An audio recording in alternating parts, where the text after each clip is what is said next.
Assalamualaikum warahmatullahi wabarakatuh. Kembali lagi di channel Istana Misteri.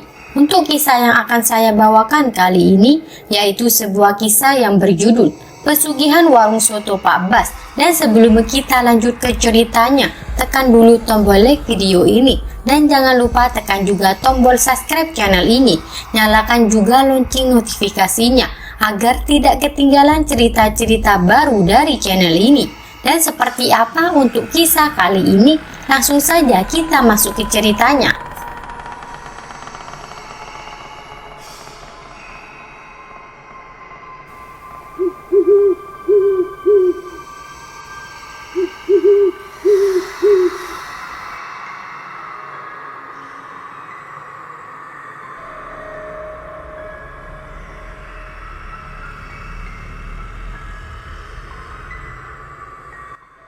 Dodit yang berasal dari kota Madiun, Jawa Timur pada tahun 2010 tinggal bersama ayah tirinya, ibu kandungnya, dan 3 adik perempuannya. Kehidupan Dodit di rumah tersebut sangat berat karena ayah tirinya memiliki sifat temperamental dan sering bersifat kasar. Dodit sebagai anak pertama tidak terima dengan perlakuan ayah tirinya terhadap adik-adiknya dan ibunya, terutama karena ayah kandungnya yang telah meninggal lama tidak pernah bersikap demikian.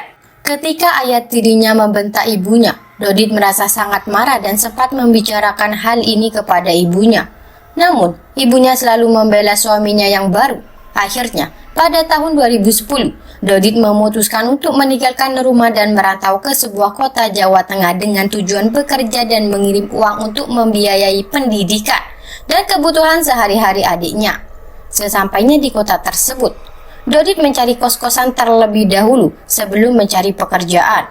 Berbekal pengalaman kerja sebelumnya di restoran dan rumah makan, Dodit mencari pekerjaan di bidang yang sama. Dia berhasil mendapatkan pekerjaan di sebuah rumah makan yang menjual sate, tempat yang cukup terkenal dan ramai, terutama pada akhir pekan. Namun, tak sampai 3 bulan bekerja di sana, Dodit menghadapi tuduhan-tuduhan yang tidak masuk akal, termasuk tuduhan mencuri. Tuduhan tersebut bukan datang dari pemilik rumah makan, tetapi dengan tangan kanan pemiliknya. Karena merasa tidak nyaman dengan situasi tersebut, Dodit memutuskan untuk keluar dari pekerjaannya. Dodit sempat menganggur hingga seminggu setelah keluar dari pekerjaan di warung sate. Tak lama kemudian, dia mendapatkan pekerjaan baru di sebuah warung soto yang cukup terkenal dan besar dengan parkiran yang luas. Di atas bangunan warung soto itu terdapat mes untuk karyawan. Mes tersebut tidak terlalu mewah, terdiri dari beberapa ruangan yang masing-masing bisa ditempati oleh 2-3 karyawan. Dodit mulai merasa betah bekerja di warung soto ini karena beberapa alasan. Pertama, pemilik warung soto yang bernama Pak Bas adalah orang yang sangat baik. Kedua, Dodit bisa tinggal di mes yang ada di atas warung, sehingga tidak perlu mengeluarkan biaya untuk kos lagi. Ketiga, dia mendapatkan makan 2 kali sehari dari tempat kerjanya. Semua hal ini membuat Dodit merasa nyaman dan mulai menikmati pekerjaannya di warung soto tersebut. Warung soto ini buka dari pagi hingga jam 10 malam. Sehingga banyak karyawan yang bekerja dengan sistem shift. Setelah bekerja di sana selama sekitar 3 minggu, pada suatu malam sekitar pukul 11.30 malam, Dodit yang sedang mendapatkan shift malam baru saja beristirahat. Saat itu, Dodit merasa haus dan ingin mengambil air minum. Untuk mengambil air, para karyawan terus turun ke bawah ke area rumah makan, di mana terdapat dispenser air di samping wastafel.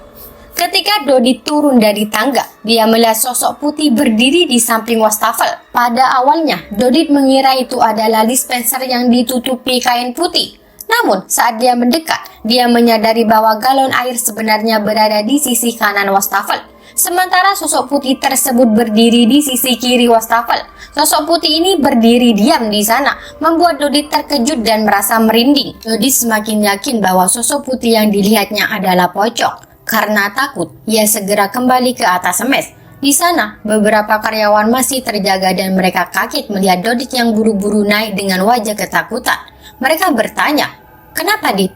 Dodit menjawab, "Aku barusan lihat pocong di bawah." Salah satu karyawan menjawab dengan tenang, "Ah, biasa itu. Semua yang tinggal di sini pasti pernah lihat pocong. atau dengar suara perempuan nangis itu sudah biasa. Mendengar itu, Dodit mencoba membiasakan diri dengan situasi tersebut.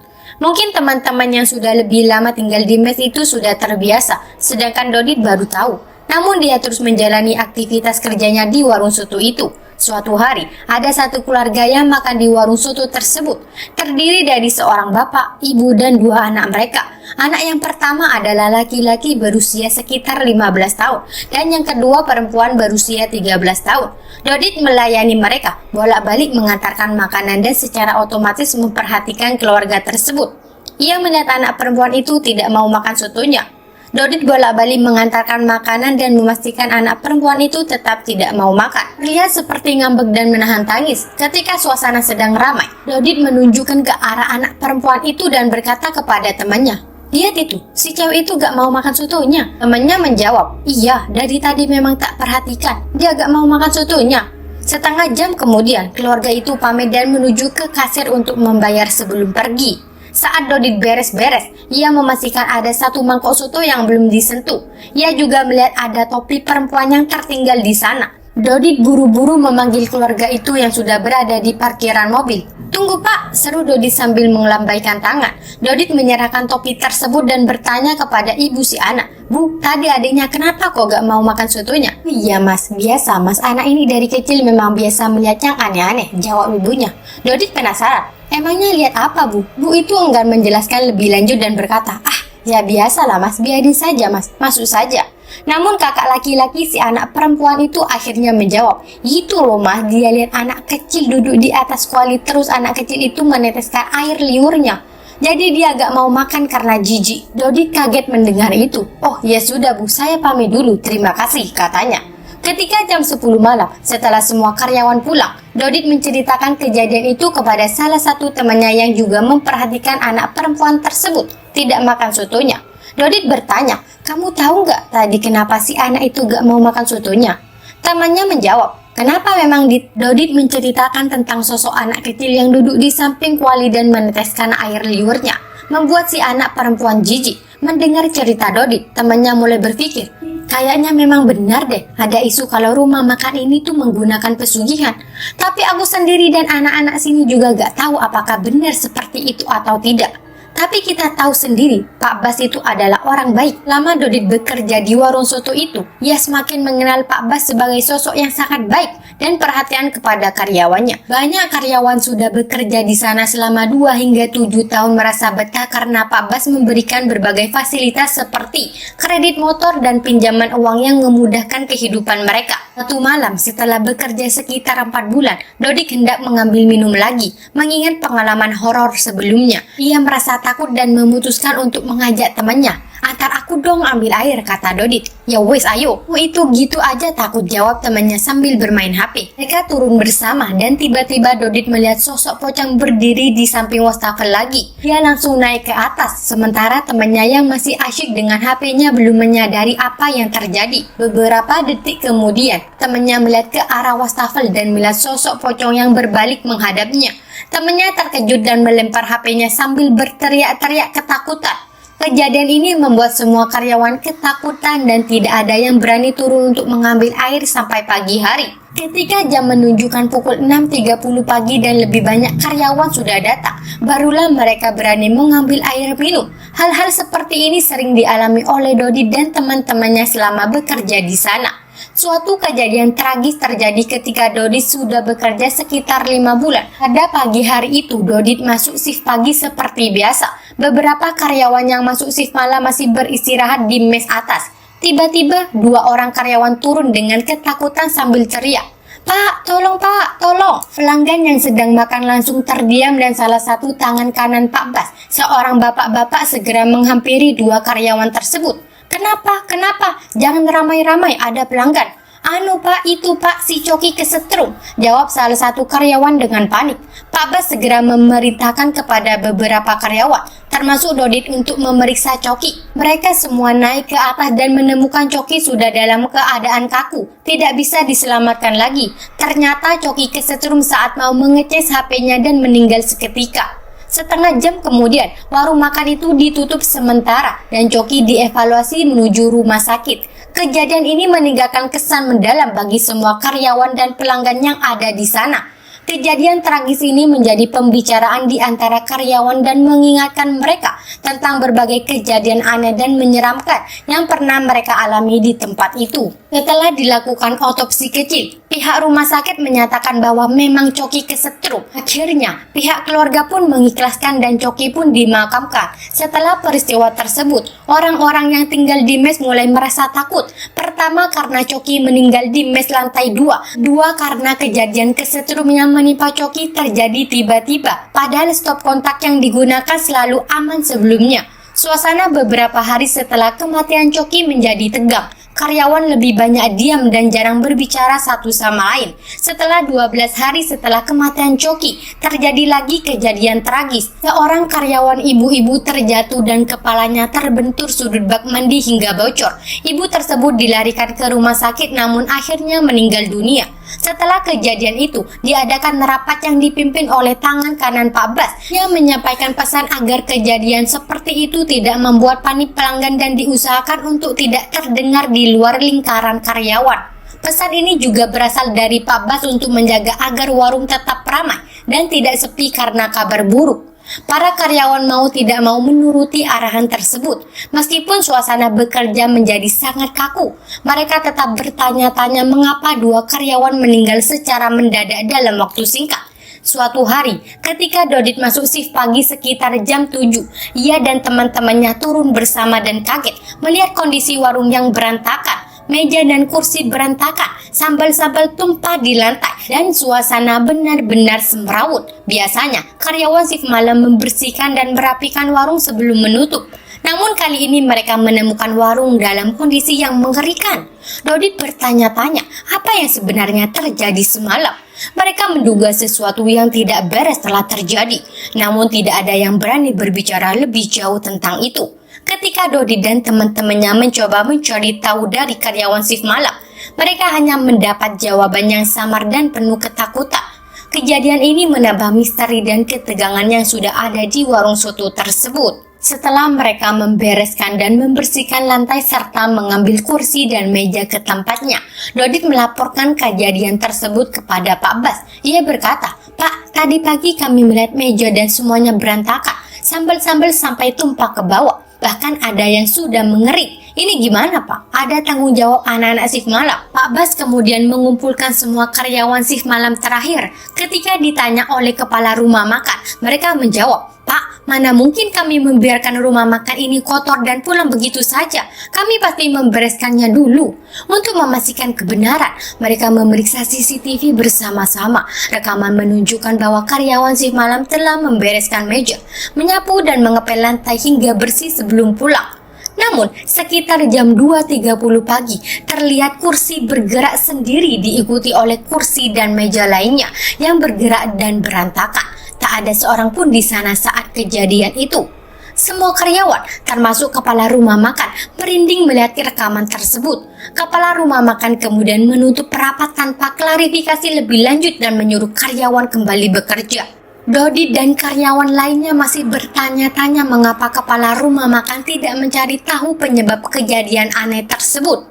3 hari kemudian, Dodit mendapat giliran shift malam. Seperti biasa, ia dan teman-temannya membereskan meja dan kursi, serta mengepel lantai sebelum naik ke mes. Sekitar jam 1 dini hari, mereka mendengar suara kursi jatuh dengan keras. Dodit dan teman-temannya terbangun oleh suara itu, diikuti oleh suara meja yang jatuh.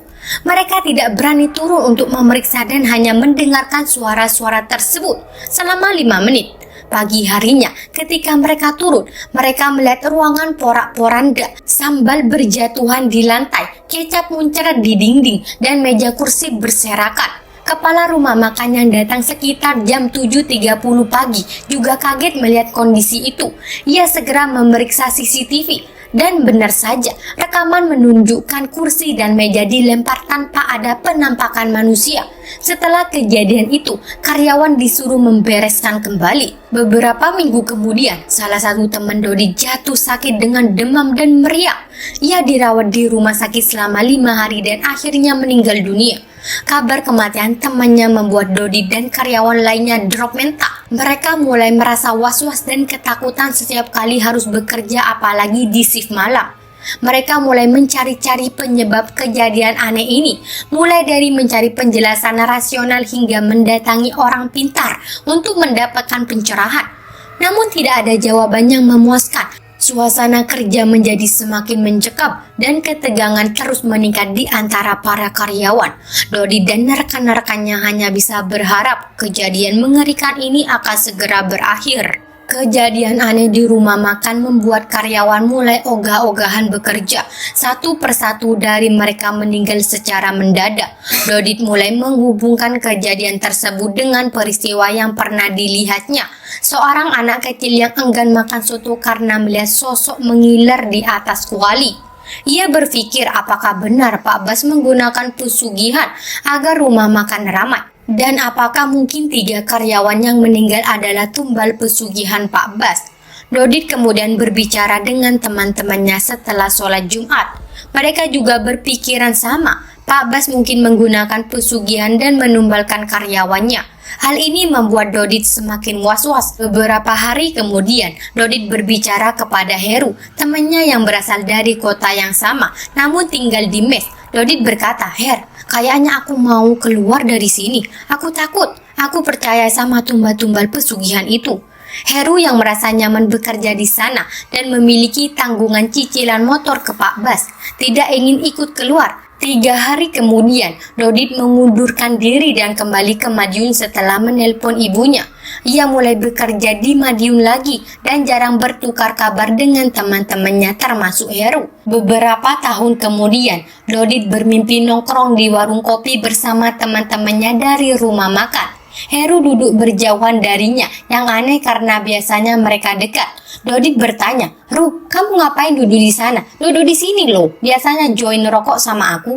Heru hanya tersenyum. Setelah bangun dari mimpi, Dodit merindukan teman-temannya dan memutuskan untuk mengunjungi kota tempat ia bekerja dulu.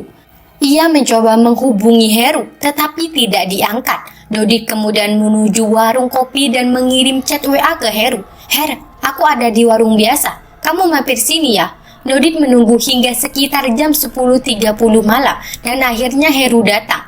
Dodit tidak tahu Heru datang naik apa, tetapi ia langsung duduk di samping Dodit. "Heru, kamu kok bisa lama banget? Aku kangen ngobrol sama kamu," kata Dodit. Heru menatap Dodit dengan mata kosong.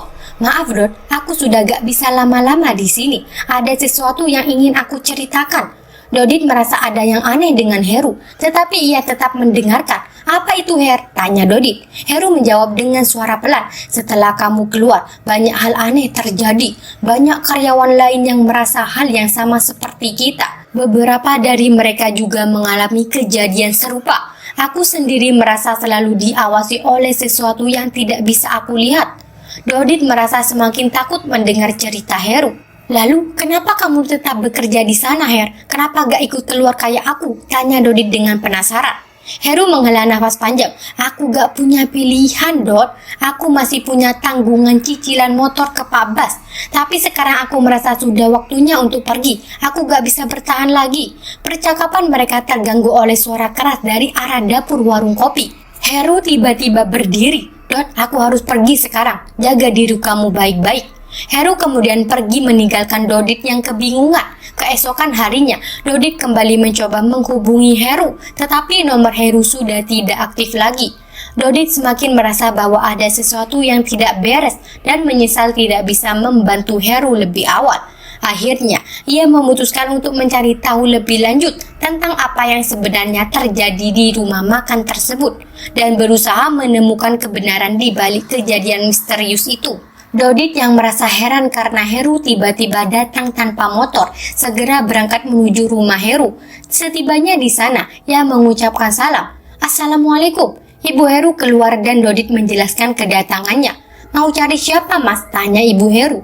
"Mau cari Heru, Bu. Saya temannya dulu di rumah makan," jawab Dodit. Ibunya Heru terlihat tertegun. "Ayo masuk dulu, Mas. Dari mana?" "Saya dari Madiun, Bu. Tadi telepon Heru gak diangkat-angkat. Tapi dia ketemu saya di warung dan nyuruh saya langsung ke rumah," jelas Dodit. Ibunya Heru bertanya lebih lanjut. Mas Dodit ini kerja di rumah makan itu berapa lama? Nggak lama kok Bu, nggak sampai 1 tahun. Kenal sama Heru banget Bu, jawab Dodit. Loh, selama ini gak dengar apa kabar Heru? Seperti apa? Apa gak ada yang ngabarin? Tanya ibunya Heru lagi. Nggak ada Bu, saya sendiri ini juga waktu pulang ke Madiun sudah gak ada kabar-kabar sama anak-anak, jawab Dodit. Oh, Mas Heru itu sudah meninggal, kata ibunya Heru.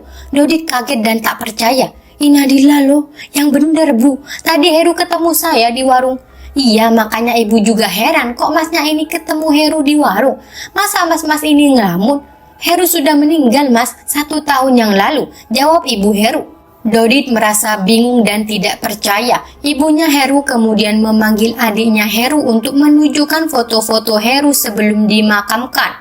Dari foto-foto di HP adiknya, Dodit melihat jelas Heru yang sudah dibungkus kain kafan hingga dimakamkan. Semua keluarga menaburkan bunga di makam Heru. Disitulah Dodit baru percaya bahwa Heru sudah meninggal. Dodit menanyakan lebih lanjut kenapa ibunya Heru tentang penyebab kematian Heru. Ibunya menjelaskan, Heru itu meninggal waktu dia kerja di rumah makan. Menurut keterangan teman-temannya, Heru waktu itu lagi ambil minum, terus tiba-tiba jatuh pingsan, dilarikan ke rumah sakit. Kata dokter Heru kena serangan jantung. Malam itu, sekitar jam 11, Dodit pamit pulang ke ibunya Heru dan kembali ke Madiun. Pada satu kesempatan, Dodit ziarah ke makam Heru dan bersilaturahmi dengan keluarganya. Hingga tahun 2023, Dodit terus mengenang Heru sebagai teman baik yang telah pergi dengan cara misterius.